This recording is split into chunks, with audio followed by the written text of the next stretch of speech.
ডাল ভর্তা এভাবে জাস্ট একবার খেয়ে দেখবে। পরিমাণ মতো লবণ পানি দিয়ে ডালটা সেদ্ধ বসালাম। পানিটাকে একদম ভালোভাবে শুকিয়ে নেব। ডাল সেদ্ধ হয়ে গেলে চুলায় আরেকটা প্যান বসিয়ে দিলাম। খুব সামান্য একটু সরিষার তেল দিয়ে প্রথমে কয়েকটা শুকনো মরিচ ভেজে নিলাম। এবার সেই প্যানে দিয়ে দিলাম একটা টমেটো, কাঁচা মরিচ, পেঁয়াজ এবং রসুন। এগুলো সেদ্ধ হওয়া পর্যন্ত উল্টে পাল্টে ভেজে নিচ্ছি। সেদ্ধ হয়ে গেলে এগুলো নামিয়ে নিচ্ছি।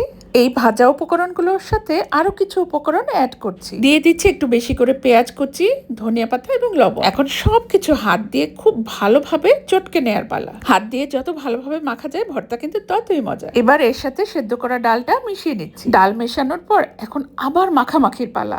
আরো কিছু ইনগ্রিডিয়েন্টস কিন্তু এখনো দেওয়ার বাকি আছে। এবার দিয়ে দিচ্ছি সরিষার তেল, যা ছাড়া ভর্তা একেবারে অসম্পূর্ণ। কি যে সুন্দর গন্ধ।